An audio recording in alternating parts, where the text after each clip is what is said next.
Welcome, everybody, to today's Building My Legacy podcast. I have with me today Susan Trumpler. Susan Trumpler has a company called Women in Business, or Unstoppable Women in Business, and Beyond ROI. We get so stuck on ROI at this time of the year. We're looking at numbers.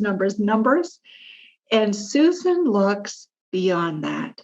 And she looks especially at women and how women are empowered or can be empowered in your organizations to really get you beyond those things that have stopped you. The ROI, important, but perhaps it also becomes a bottleneck.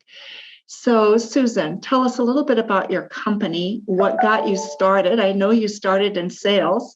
And so tell us a little bit about your journey and what got you doing what you're doing. Absolutely. Thank you for having me today. It's nice to be here, Lois. So I was in sales for nearly 20 years with a wonderful company that I still am. If it's ADP, I always say if I were to cut my wrist, little red ADPs would bleed out because I was just such an advocate for the organization. So it was easy to sell for them. And it was easy to learn how to advocate and what sales was. And as I got comfortable and successful in that, I moved up from the actual selling into sales leadership. And then I found really my home, which was in learning and development and coaching. Because Lois, I have such an insatiable desire to understand why people do the things they do. And especially when it comes to selling, which is not the easiest thing to adopt or to have as a career. But when someone is in sales and they know that something is going to be good for them, yet they still don't do it, I just get so curious. So what's stopping you? What is holding you back? And so through coaching and through using, coaching tools and my knowledge of sales, I have just been a devotee for the past 15 years of understanding what is it that helps people become more effective and adopt behaviors and skills that will help them become more successful. And that's actually how I evolved into Beyond ROI. Because just like you said, when everyone thinks about ROI, they're thinking of that lagging indicator of success. Is there a bang for the buck? We made an investment. Are we able to recuperate the investment via business impacted, right? But the reason our company is called Beyond ROI is because we actually take a step backward to the leading indicators of success, which is the behavior. Someone goes, they get introduced to new behaviors. You have no idea whether or not they are effectively applying those behaviors. And that's where, whether it's sales or any part of the organization, you really have to take a look when you're trying to determine ROI on any initiative. You have to take a look at how much of that initiative, how much of the behaviors that you're trying to change are actually being effectively applied in the role. And you can't just say because everyone's on the same team and they were all exposed to the same information that they are all applying it at the same level. It just doesn't happen. So I'm always honored to work with large companies in initiatives where they have introduced their people to new behaviors, new sales skills, and really determine how effectively they're being applied, and then go across that dotted line to say, well, if they're effective, is it making the difference we thought it would make in the business? So we have just a really good time, because I think you'd agree, Lois, that any time you invest money in any initiative, it's the sustainability of that initiative that really is the true ROI. It's not a point in time. It's not a snapshot, right? And so if you can help an organization understand what's going well, what still needs a little bit of coaching and support and reinforcement so that they can increase the impact and increase the sustainability, that is the true potential of ROI in an organization. So that's kind of what we do with Beyond ROI. And talk about Genesis, I just took what I do well with Beyond ROI and brought it to the entrepreneur level. So I love to help women entrepreneurs who are passionate about something they are really good at become better at connecting with people and helping them understand the value that they can bring and why they would want to partner with them. So it's all about just helping people get better at what they do. So tell me, what have you found? What are the big bottlenecks? What stops people the most? Oh, thank you for asking this question, because people always think that it's the skills, it is the behavior. Like I've been talking about, you need to, execute on these behaviors. But Lois, if you and I were both introduced to the same behaviors and had the same opportunity within an organization, and yet we got different results, is it really the behavior? So to me, the bottleneck in almost any situation is between people's ears. It's not the doing or execution of their role and their job, especially in sales. It's what's happening from their perspective as they think about executing. So we are, because of our the way our brains are wired, we are naturally resistant to change. We're naturally resistant to doing anything that is quote unquote risky, that we might fail at. We're very cautious, and we can stop ourselves from being successful by procrastinating, by avoiding, by not doing the hard things, but just kind of, I call it buffering, doing all the easy stuff that really doesn't make much of a difference, and leaving the things that are high impact activities to the wayside. So the bottleneck is our own selves and how we look at things. A lot of it is our attitude, isn't it? It's our perspective of ourselves. And it's also what we're willing to hold ourselves accountable to, which is sometimes the hardest. That is the truth. That is the truth. And thankfully so, because that's why I'm in business, Lois. I run a group called the Success Collaborative. And honestly, it's a mastermind style group, but a big part of it is the accountability. I don't know why. Well, I do know why. From human nature standpoint, we never hold ourselves as accountable to ourselves as we do to others. It's human nature. So instead of fighting it, you create accountability circles and you say, okay, let's put it out there. What's the goal? How are you going to achieve it? Let's get back and find out how things went. And it keeps people moving forward because they want to be accountable to that external source. It works. It works. Susan, you have such a wonderful opportunity to reach into organizations and help them rethink, because sales is often the sore that's on an organization. It's like always having a scab that keeps getting opened up, because you can't thrive without sales. You can't grow without sales, and yet it's an area in which we struggle a lot. My apologies. No problem. We struggle a lot with putting the right focus on sales and really building sales in a way that's logical. We tend to put pressure on, make your numbers, and it works to a certain extent. But talk a little bit about that and how what you do differs. Oh, that is such a great topic. So when you work in an environment like I did at ADP, which is a public company, and they are responsible to their shareholders to bring in their forecasted revenues, right? So there's a special level of pressure when you're in that situation. But any business owner, they live and breathe by how much revenue they're able to generate, whether they're responsible to themselves or to their shareholders. But what happens is exactly what you're saying, is that there becomes a very much pressure, again, on the lagging indicator of the number. And it becomes more about quantity than quality. So I just see this like whip in somebody's hand. And we used to say it when we were on the team. It's like, what have you done for me lately? What's your number? What's your number? What's your number?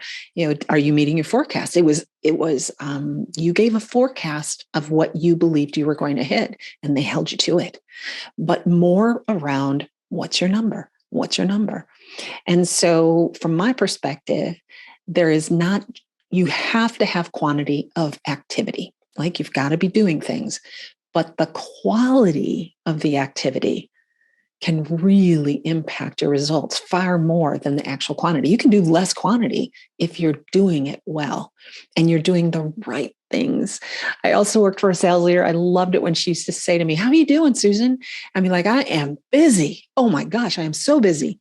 She goes, "Yeah, it's easy to be busy when you're in sales.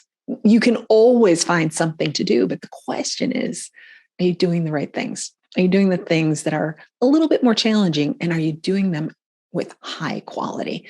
And so I think that is probably the biggest challenge for any sales leader or CRO, is to really make certain they're looking at both sides of the picture, that they have the quantity and they have the activity that's appropriate and necessary, but that they're also providing the support and the help on making certain it's high levels of activity. I hate to go on and on about this, but I can tell you how many times I have strategy calls with really large organizations, with many, many, many teams around the world. And I talk about, are you coaching and reinforcing what these people learned and what you want them to do as ideal behaviors? And I hear the their response to be something like, "Our sales leaders don't have time to coach. They're out there driving the number. They're out there driving the number. They don't have time to coach." And it just makes me shake my head and say, "Ooh, that's an attitude that will always keep you chasing instead of pushing, and moving things forward. You're chasing the result." It's part of how we have that conversation. And I think along with that, part of your spirit, Susan, is a spirit of working with somebody. Quality is all about working with. There's a collaborative spirit that's a part of that. And that's part of who you are. You collaborate with your daughter as a business partner. So It is very much who you are. So speak a little bit about that and why collaboration for you. Yeah. It's funny because one of my taglines is that sales is a team sport. It is, if you think about it, you're called a coach. When you are a sales leader, you are a coach, and a coach's job is to not only, it's like this 360-degree view of success. You support your person.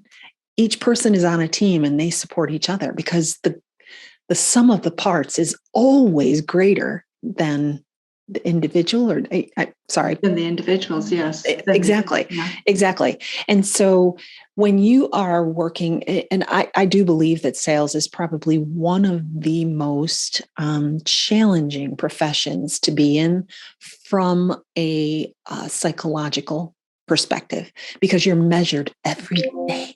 You're measured around whether or not you get to keep your job. And so there's a lot of pressure.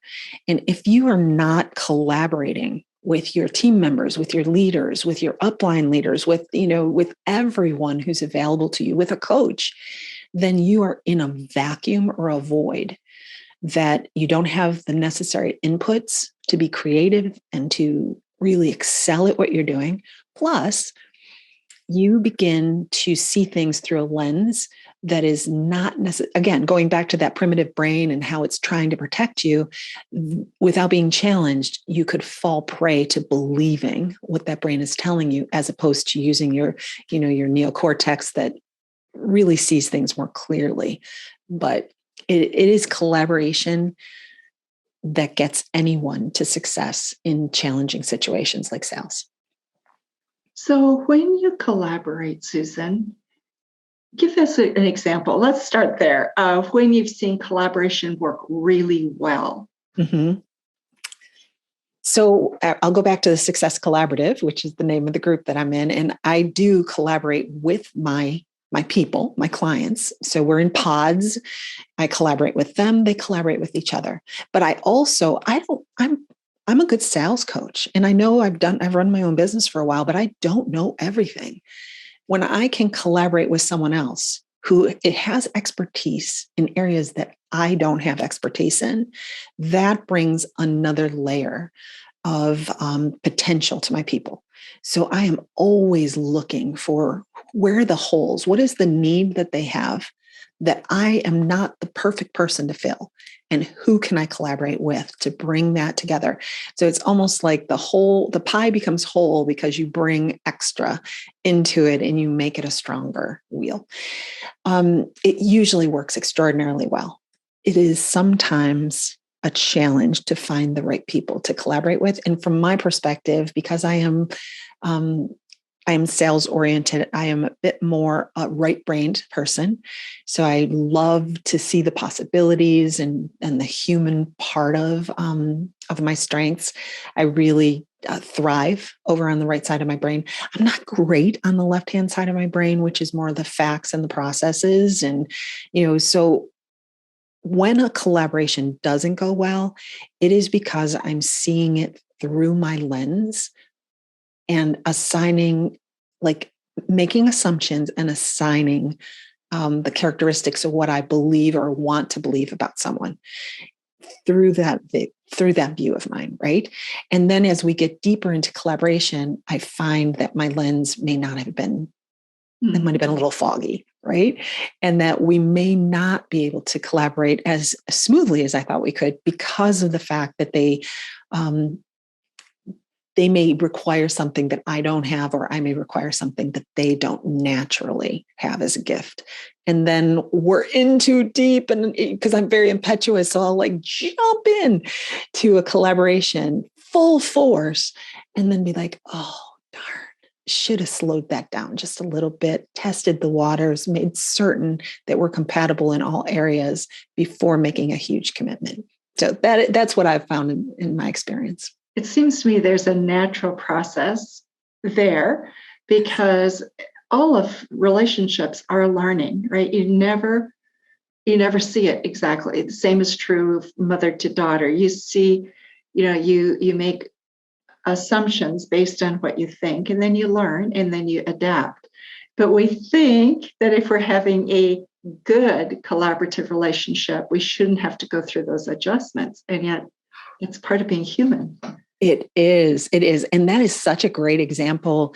When my daughter, Lindsay, became a partner in Beyond ROI, it's interesting. And I think this is the same for all collaborations. From her perspective, we came in as equals. Like she had as much to give as I had to give. But she felt from me that I was looking at myself above her, that because of my experience and my domain expertise in sales and in my years and years of experience that I was bringing to the table, she was sensing from me that I was not respecting her and what she was bringing to the table as someone who was an entrepreneur and really, had her own gifts.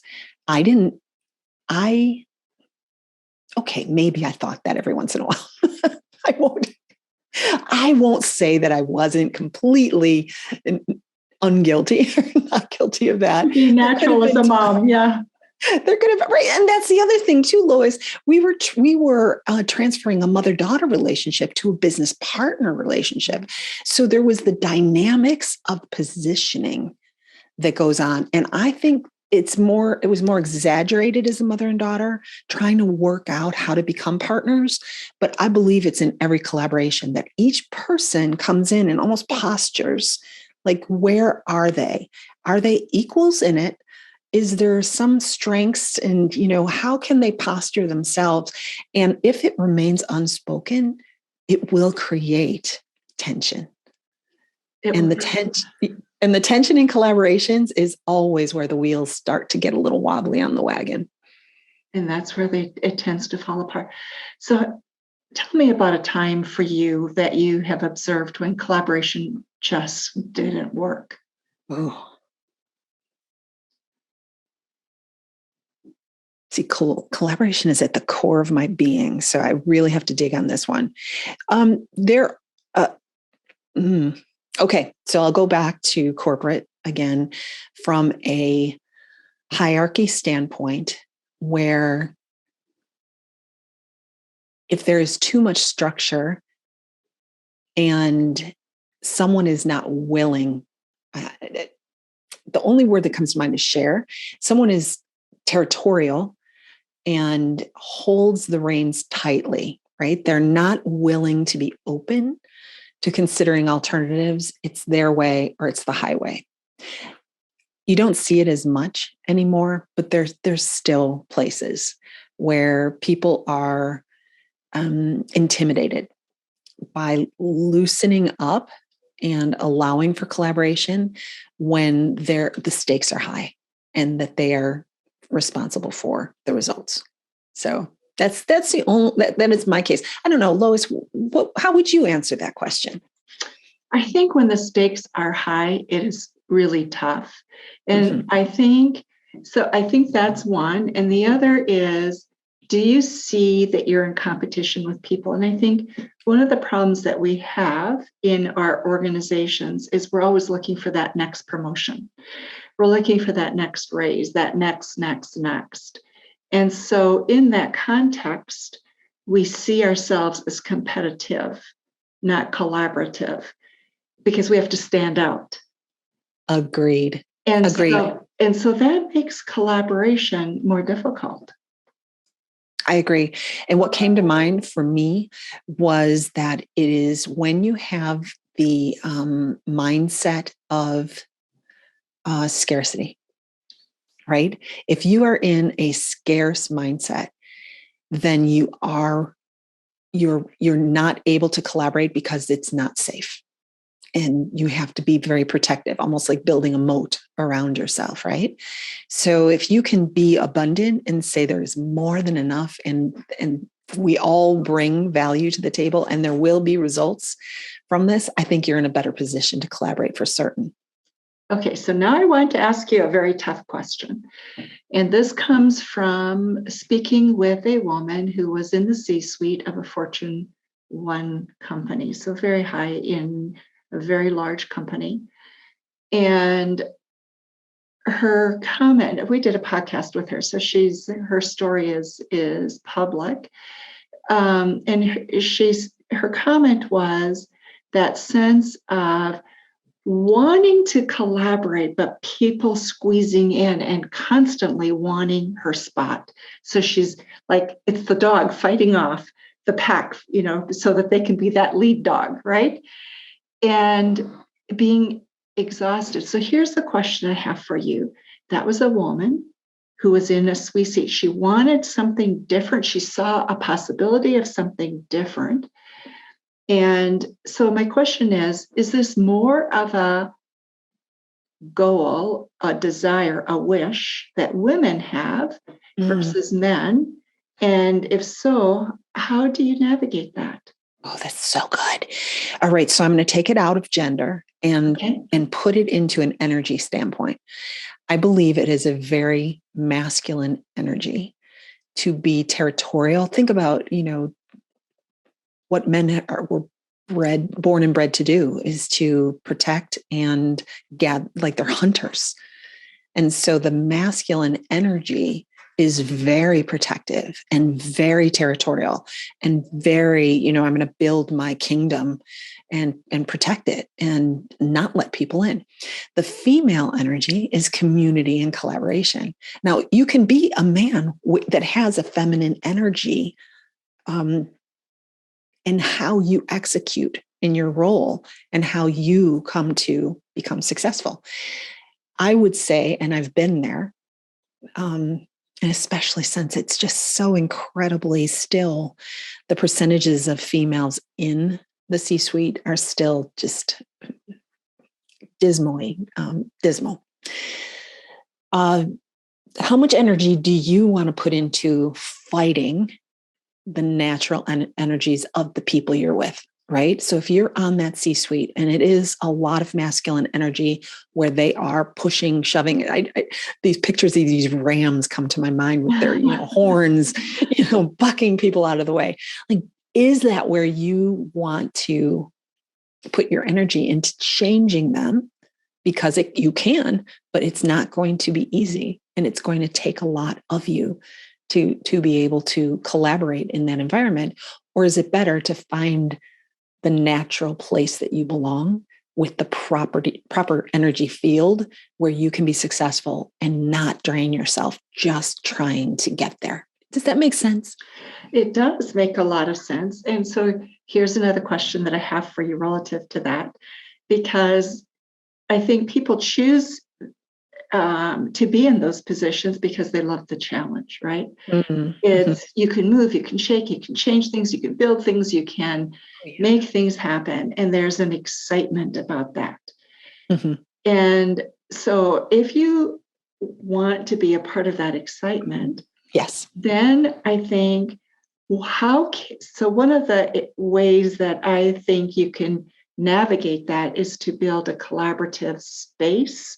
yes. So your thoughts on that? So, and this is all about collaboration. So I coach someone who's on an executive team, and she has worked her way up to a very high position in a large company. And each level that she's gone through, she's had to find her allies. So if you can find a pocket, in essence, who is the person who might have that energy, but could go either direction? And how can you become allies with that person so that you can navigate the field in a way that doesn't deplete you? That, you keep picking up, in essence, an ally here, an ally there, an ally here, and it's a stepping stone. And so then it becomes a matter of just protecting yourself when you are against you're coming up against the people that are harder to work with. Like, how will you approach that and move through it without letting it deplete you?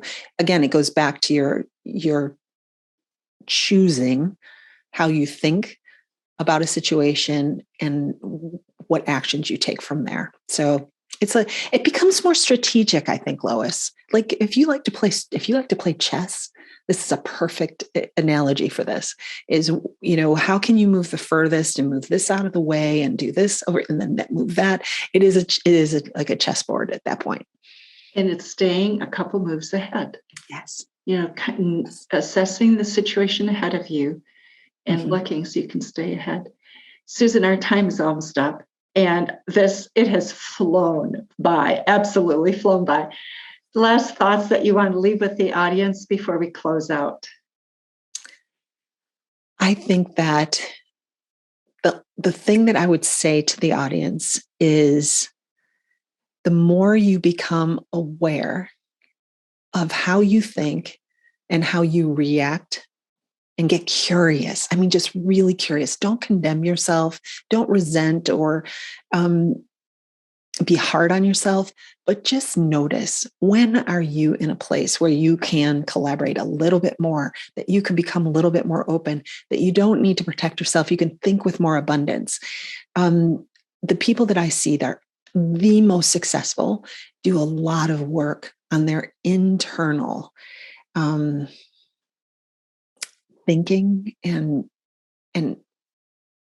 really getting curious around the stories that they tell themselves and making sure they're clean in how they're thinking about things so that they can execute at the highest of their capabilities. Susan, you have been absolutely marvelous. I like that about being curious, because I think curiosity allows us to also honestly look at ourselves. It allows us to honestly look at other people and say, okay, what works, what isn't working, and how can I navigate in that? Once you understand, it's like walking in the other person's shoes in a way, when you become suddenly curious about what's making them work. Yeah. We are going to have information about Susan and her company in the show notes. So please contact her. She'll be fabulous for you if you're looking at building, developing, working through what you're working through with your sales numbers and with your leadership teams as a coach. And as women who are also looking at how can they be empowered in what they're doing at work, Susan will be a great resource. So information about her will be in the show notes. Thank you, Susan, for being with us. Thank you for being with us on Building My Legacy podcast today. Awesome. Thank you, Lois, for having me. Have a great day. Thank you for watching my video. Don't forget to like, subscribe, and click the bell button above. Leave comments. We'd love to hear what you think, and visit our other social media links as well. Thanks much.